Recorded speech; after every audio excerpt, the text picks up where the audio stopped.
I've got co-pilot Moosey here with me today, and we are so excited to show you this car. Hey you guys, welcome back to the channel. I'm Josh, and today we are driving the Infiniti QX60, and I am so excited to finally have gotten this vehicle for a few days to get to drive it and experience it, because this is a car that I've been really interested in ever since we saw the new Lexus RX and TX come out with their mostly four-cylinder engine lineup and the lackluster interiors that we've talked a lot about here on this channel and driven a few of here on this channel, because this is really the one now that if I was in the market for a mid-size luxury Japanese crossover, this is the one that I thought I would buy and the one that I've recommended to a number of you. And after now having had this car for a few days, I can very firmly say that this is the one that I would buy and the one that you should really think about as well. And before we get into the video, I want to thank my friends over at Georgetown INFINITI, which is my local dealer here in the Austin metro area. They have a beautiful dealership, an amazing team, and I want to be very clear right up front in this video that neither they nor Infiniti had any say on anything that I'm going to say in this video. So these are 100% my opinions. They just essentially gave me the car for a few days to do this video and to experience the Infiniti brand.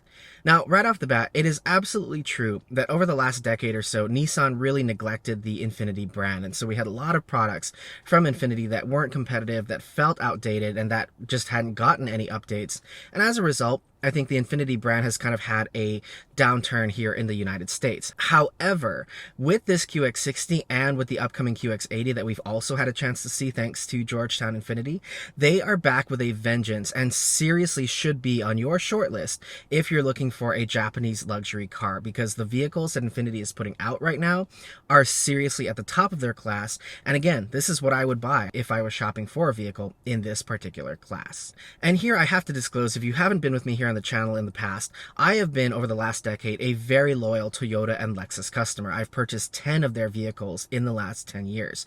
But with the direction that we see Toyota going in, I just can't in good faith recommend any of the new generation Lexus vehicles like the NX, RX, TX, or GX. And so that's why it's so interesting and so exciting to me that while Lexus is on a downward spiral, Infiniti is on a meteoric rise, and I really think that they are now poised to take Lexus's place in the garage of owners like me who are students of the old school of luxury. People who believe that a luxury car needs to have luxury grade design, materials, presence, and ride quality, all of which I can very confidently say are present here in this QX60 and in that brand new QX80. So let's start on the outside of this QX60. This happens to be an autograph trim, which is the top trim, and you can tell that by the black roof on the outside. And overall, the QX60 to me has an elegant but athletic presence. It's substantial but not bulky, and thankfully Infiniti has begun to shed a lot of the unflattering angles and swoopy design that plagued their cars for so many years, and is instead returning to a much more sleek and mature look that actually calls back to the original G35, the M45, and my favorite, the OG FX. I really like the side profile, which is sporty with a racy roofline, but it's still very upright. It's got strong horizontal lines through the sides and a really powerful, really present front fascia. And most importantly, even within the confines of this new design language that Infiniti is going toward, I still think that all their cars are still very clearly Infiniti. You're not going to mistake this for anything else on the road. And I think that that's a really good thing, because newer Lexus cars, to me, don't look very premium. New Acura cars look like a slightly nicer Honda. So the fact that we have a very clearly defined Infiniti image and Infiniti design language that is more mature, more elegant, more grown up now, I think is a really good thing for this brand and really works well on this QX60. One really interesting design touch that I noticed immediately, these mirrors are fully painted, not just the skull caps, but the entire mirror housing down to the stalk where the mirror attaches to the body of the vehicle is painted. You don't find that on any Lexus car. You rarely find that on any luxury car, but we do have it here on this QX60, and it's just one example of the many minute touches in this car that make a monumental impact in the bigger picture as you drive and experience this QX60. I also really like that Infiniti remains committed to bright silver accents on the outsides of their cars, which is a nice premium garnish without being garish. And if you put this next to a Pathfinder, for example, which is what this QX60 is based on, I think it's very clear which one is the luxury product and which one is the mainstream product. Unlike the TX and Grand Highlander, between which I actually think the Grand Highlander looks like a more premium vehicle inside and out. And really, as it pertains to the design, the only thing I would like to change here are the unpainted plastic wheel arches and side skirts. I wish you could get this fully painted in the body color. Even if it was just available on like this top autograph trim, I would still absolutely love to see that as an option, because the black unpainted plastic body cladding that we see on a lot of cars out there tends to fade and go a little bit gray and dull over time. So while it does look great brand new, over the long term, it's going to be more maintenance to keep it looking that good over your ownership term of this car. The other thing about the QX60 that I just love is that this is the perfect size, sitting squarely in the middle of the midsize class, which for me is the perfect sweet spot in this class because it's big enough to have a great road presence, unlike the RX, which I think is a little bit too small, but it's still agile enough to drive and park, unlike the TX, which is absolutely gargantuan. It also sits higher up than the MDX, which again, I always think looks like a raised station wagon. And so for those of you who like the more SUV kind of upright, taller driving position, this is absolutely the one that you're going to want. This QX60's got great visibility all around. You have a really commanding seating position. And again, just because of the size of this car, because it is squarely in that midsize class, you feel like you are driving a really substantial vehicle, whether you're doing city driving or you're doing long road trips out on the highway. This is also the perfect size for people who want a two-row mid-size SUV with a third row for occasional use. And so unlike a TX or a Yukon with a third row that is designed to be used all the time, this car has a third row that you can use when you really need it, but when you don't, you can stow it away, and again, you're not having to drive a gargantuan barge just to have a third row the way that you are with something like a TX or a Yukon or any of the full-size SUVs. Now let's move on to the interior, which really to me is the star of the show with this new QX60. And I have to tell you guys, this is why I would buy this over anything else if I was shopping for a vehicle in this class. Everything in both design and material quality is outstanding. Everything is soft. Everything is beautifully finished. And you can really tell that the designers truly thought about the tactile and ergonomic experience that someone is going to have while driving this QX60. It is absolutely insane to see this level of detail in something that is not like a Volvo, for example, which to me has always been the benchmark for beautiful interior design. But this QX60 might actually be my new benchmark for interior materials, design, and quality. Every touch point is soft, and most touch points are actually padded and upholstered. Even the panels surrounding the window switches are upholstered. And something specific I want to call out to you here is how many of these panels are color matched to the interior color of the car. For example, even the smallest pieces that you will probably never even see in this car are color matched. This is the little pad inside the door pocket cubby, and you can see, one, it's a really nice, really thick piece of rubber, but also it is color matched to exactly the same color as the interior of this car. I have never even seen that in a Volvo product, but here in this Infiniti, everything is color matched. And the reason that this stood out to me is to color match all the things that Infiniti has in this car costs money that not many automakers are choosing to spend these days. Like in modern Lexus cars, you see them trying to make as few unique pieces as possible. That's why even the light Lexus interiors now have a lot of black plastic panels and black headliners, because it means that they can cheap out and just use the same piece on every RX on the assembly line. And to me, that kind of cost cutting is fine to do on a Toyota or a Nissan or whatever mainstream car you have, but I don't want to see that on a luxury car. I want to see attention to detail. I want to see color matched body panels. I want to feel like Infiniti or Lexus or whoever it is really put the thought and time and effort into crafting the most bespoke interior and experience that I can possibly have in this vehicle. vehicle, and I really do feel like that's what we get in this QX60. And again, it's really impressive for Japanese luxury in this price point. And really, the only thing I personally don't care for in this interior are the touch-sensitive climate controls. I get that this is the whole thing right now, and this does have a very Range Rover kind of look to it, and people who go after appearances over ergonomics are really going to like what we have here. However, if we're going to have a separate panel for HVAC and climate controls, I'd much rather just have buttons. The other thing that's kind of interesting about this control panel is because everything is a kind of a haptic touch point, I would expect to be able to touch everything on here, but certain things like airflow, controlling where the airflow is coming out, you actually have to hit the mode button because the actual icon itself is not a touch sensitive button. So it's not the most intuitive thing, but it is way, way, way better. And I'd much rather have this any day of the week over the on-screen controls that we see in all the new Lexus products where HVAC is essentially the lower third of that big 14-inch display. And finally, if I were to buy one of these, there are a number of reasons why I wouldn't go all the way up to this autograph trim, but one of them in particular is the quilting here on the interior. I just don't really care for it because I think it's an added detail that's unnecessary in this car. It does give it a very luxurious kind of appearance, but to me, it's a little bit overkill. I would personally go for the sensory trim with the same color leather minus the stitching, which I think looks a lot cleaner, but that's a personal preference that you can make and decide for yourself whether you like this or not and whether you want to go up to the autograph trim or not.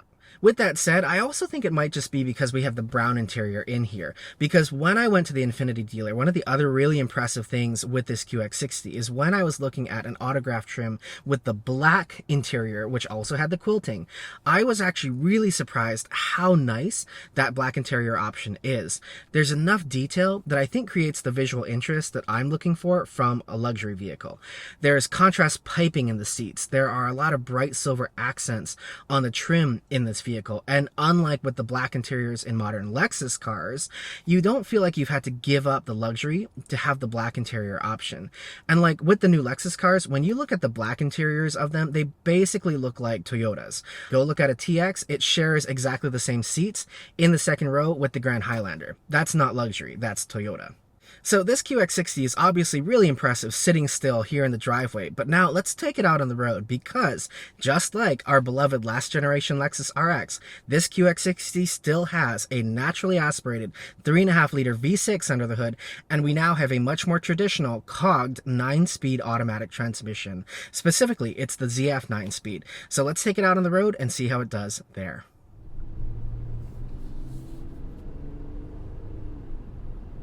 Alright guys, here we go, setting off in the QX60, and I gotta tell you, I drive a lot of cars. I get to drive a lot of cars, and even when I'm not doing something for this YouTube channel, I just like going out to see new cars and drive new cars, and very rarely do I ever walk away from a car thinking, I would buy that. But I would buy this, and I'm not just saying that. Like, I love the luxury in here. I love the drivetrain in here. There was an Aria that just went by. I know Nissan gets a lot of crap for being like, the Altima brand and whatnot, but they can make a really great product when they want to. And I love that I love how much I love this QX60 because I grew up in the age of like the original G35s and the M35 and the FX and the original QX56. And for me, because I come from that time, Infiniti has always had a very special place in my heart because we all grew up wanting an Infiniti. And so, now that to kind of see this renaissance that they're having, it warms my heart. You might be hearing a little bit of a blowing noise, and that's simply because I have the AC set pretty high because it is hot AF today. But other than that, like NVH, road noise, engine noise, like,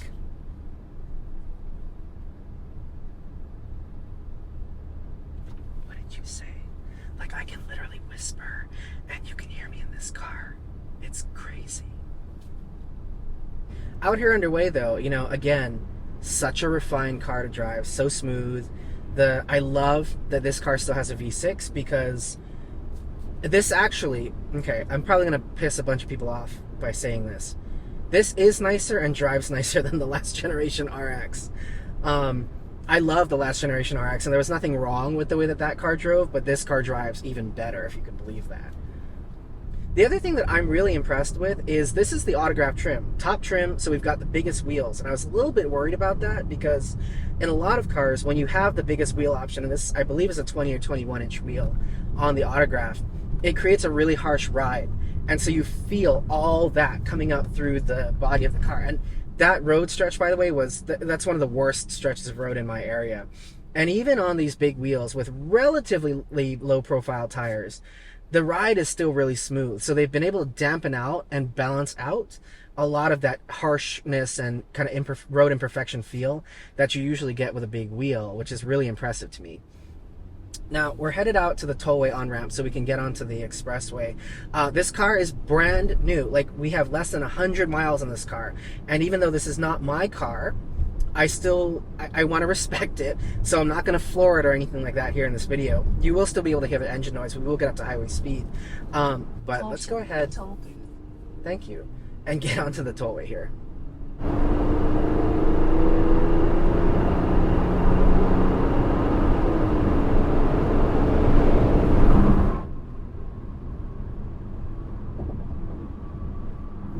There is still a reason that V6s are so in demand, because they just drive so beautifully.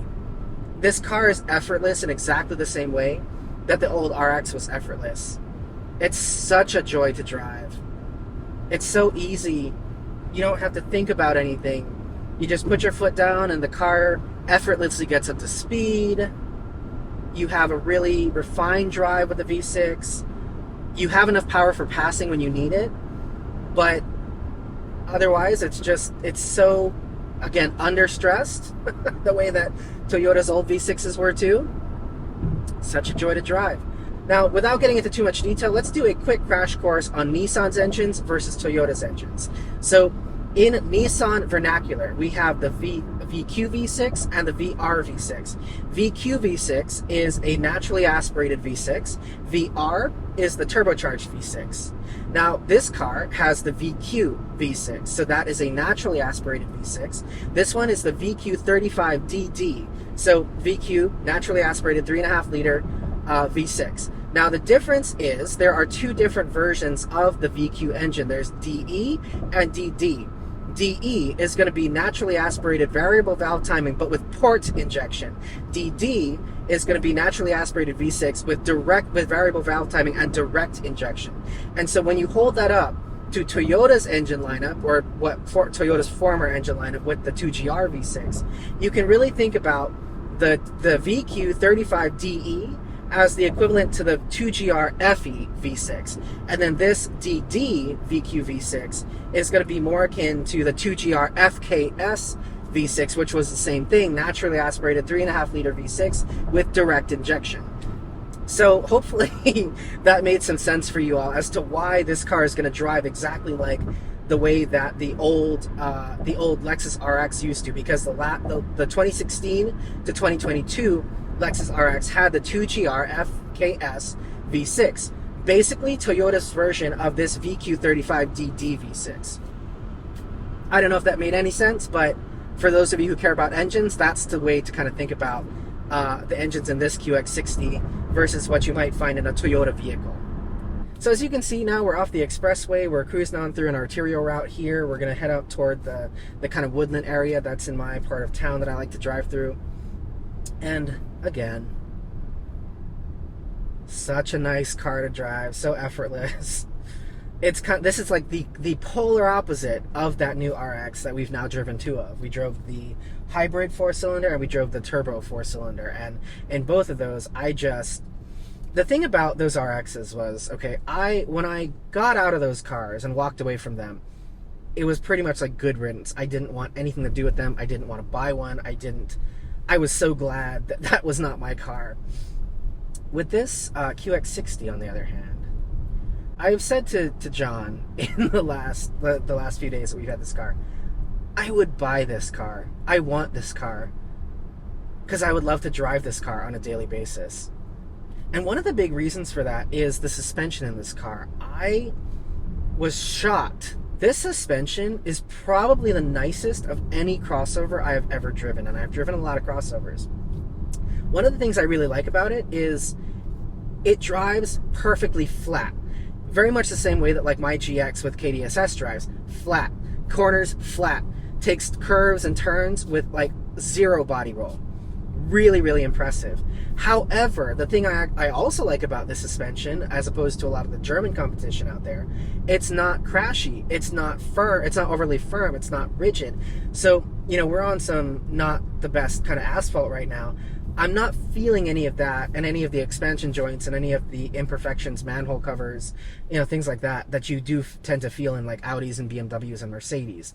A lot of those cars have been tuned as of late to be kind of like sports cars, and so they think that you want to feel, you know, everything on the road, which I personally don't. I want to feel enough to feel like I know what I'm driving on and what's going on, but I don't want to be bothered every single time, you know, there's like a 1/4 inch, you know, change in the road surface or anything like that. Now, the one thing that I do want you to be aware of with this car is the ZF 9-speed that we have in here is not going to be everybody's cup of tea. You've probably heard that if you've watched other reviews of the QX60. Because of the design of the transmission, which was designed to be super compact and a little bit more robust for longevity and durability, the way that this car shifts can be a little bit tricky depending on what you're used to and what you may expect out of this car. So because of the way that the cogs and the clutch pack in this transmission is designed, sometimes what you're going to get is a little bit more rev float. So in certain cases, when you're upshifting or downshifting, sometimes the transmission is going to go all the way up to 9, back down to the gear you're looking for. While it's doing that, while the clutch is not engaged in one of those cogs, what you can kind of get is rev float. And you kind of feel like, it feels like the car's in neutral, if you know what that feels, if you're sensitive to that kind of thing. With all that said, this is so much nicer to drive than a turbo 4-cylinder like what's in the new RX with the 8-speed transmission. I find that 8-speed is constantly in the wrong gear because it's racing up to try to get to 8th gear for fuel economy. This car does that a little bit as well, but I actually find... Ugh, there's a new RX over there as I said that. So you might wait a beat for power, but it's there when you need it. And, you know, getting off the line like this, from a stop, turning out into traffic, I don't personally have any problem with the way that this transmission behaves.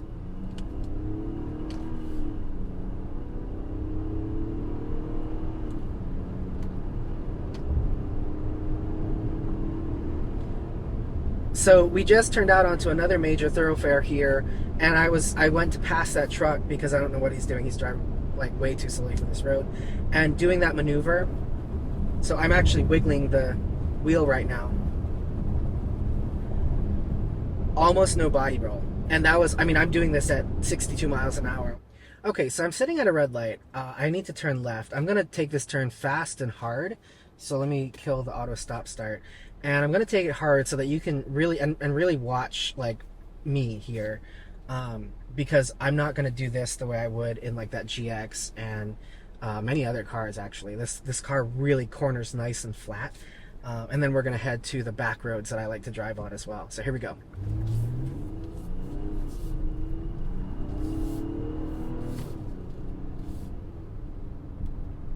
You can have some fun with this mom car, let me tell you. And I would have a lot of fun driving this mom car if this were mine.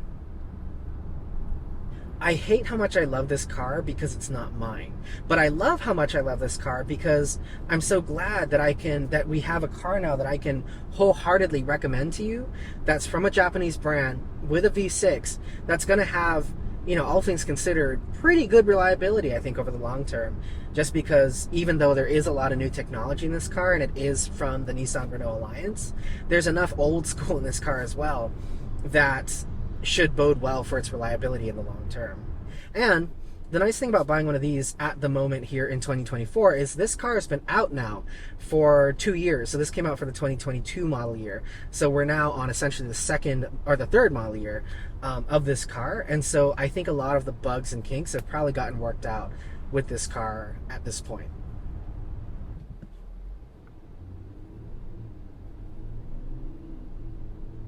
I'm just going to say it. If you buy a turbo 4-cylinder RX over this QX60, you're an idiot.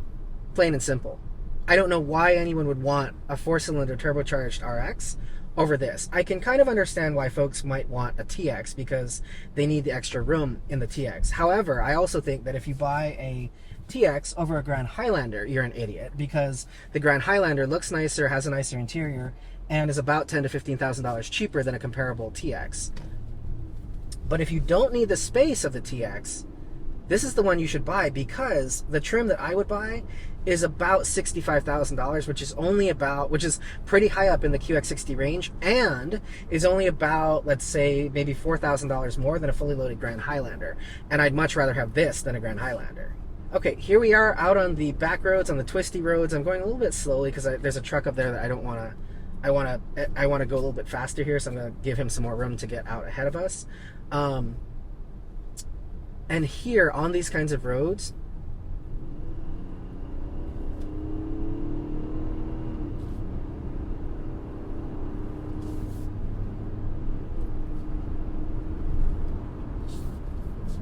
flat handling, really nice car to drive, even in the twisties on the back roads.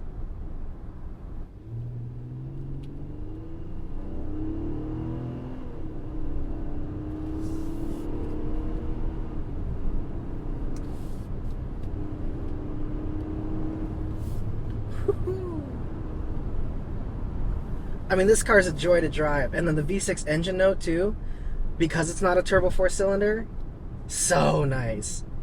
Nissan and Toyota both know how to do a great naturally aspirated V6, and this is proof of it. So yeah, that's the QX60. Truly an outstanding car here from Infiniti. And again, I'm so excited to see what they come out with in the next few years. So let's go ahead and head back home and wrap up the video. So that's the QX60, a formidable competitor in the mid-size luxury SUV class that really does pick up where the old Lexus RX left off. And if you, like I, miss old school Lexus luxury and the V6 drive, this is what you really should be looking at. And again, what I really truly would buy if I was shopping for something in this class. And on that note, let's talk about what I would buy if I were to go out to my Infiniti dealer and buy a QX60. Since the engine is the same across the range, it really does just come down to what you care about on the interior. Now, like I said earlier, I would personally not go for the autograph trim because I don't care for the quilted interior. However, I also wouldn't want the pure or luxe grades because I want the wood trim and the Bose stereo. So that leaves the sensory trim, which also gives me the HUD and the same wheels that we have on this autograph. The other reason I want the sensory trim and not this autograph trim is because the sensory trim is going to give me a bench in the second row, unlike this autograph, which only comes with captain's chairs. And the reason I want a bench seat in the second row is because in this size class of vehicle, like I said earlier, most of the time that third row seat is going to stay folded. And so I don't want to have things falling forward from the cargo area into the second row and the passenger cabin in this car. And so the sensory trim is a really nice compromise, I think, between having more utility with that second row and still having all the nice things that we get in this autograph trim. The only thing that you're going to miss in the sensory trim is the black roof outside. To me, that's not actually a big deal because I personally don't really care for the way that the black roof looks on the QX60, and I actually do prefer the single color option like what we get on that sensory trim. Now, MSRP on a sensory trim with the Vision package, which is what I want, comes to $64,595, which in itself isn't bad relative to what you're getting from Lexus at that price point, but because these are plentiful and readily available on dealer lots, a lot of Infiniti dealers, including Infiniti of Georgetown, discount these by between $2,000 and $5,000. And that's a steal for an almost fully loaded 3-row, mid-size, very luxurious, nice to drive crossover in this class. And for all my car folks out there, even if you're not watching this because you're in the market for one, the Nissan Mitsubishi Renault alliance is going to be really one to watch over the next 5 to 10 years. Because of the powerhouse that they have now created with that alliance, I think we're going to be seeing a lot of really impressive cars, much like this QX60, much like that new QX80. I'm really excited to see what the new Armada looks like as well. And Mitsubishi just announced last week that they are going to be bringing a new car to market here in the US every year for the next 5 years, including a lot of affordable plug-in hybrid and hybrid vehicles. So this whole brand is really one that I'm going to have my eye on and that I can absolutely see myself buying a vehicle from, again, in the next 5 to 10 years. And finally, I'd like to extend one more heartfelt thanks to Brant, Emma, and the entire Georgetown INFINITI crew for being so wonderful, so generous, and so nice to just let me borrow this car. They gave me a seriously first-class experience. They gave me the top trim, a brand new car. I have no history with that dealership, and it is truly, with that team there, an amazing place to buy a new INFINITI if you are here in the Austin metro area, or if you're willing to drive in as well. So I'll put all their contact information and dealership information here in the video for you. And if you'd like to ask any questions of me, I'll also put my contact information here on screen. You guys know you can email me at any time at the email that you see at the bottom of your screen. Thank you guys so much for watching another video. I hope that this was interesting. I hope that this gave you kind of opened your eyes up to the INFINITI brand, and maybe you'll check them out when you're in the market for a luxury midsize 3-row SUV. So thank you guys so much for watching. I will see you in the next one. Have a great one, and take care.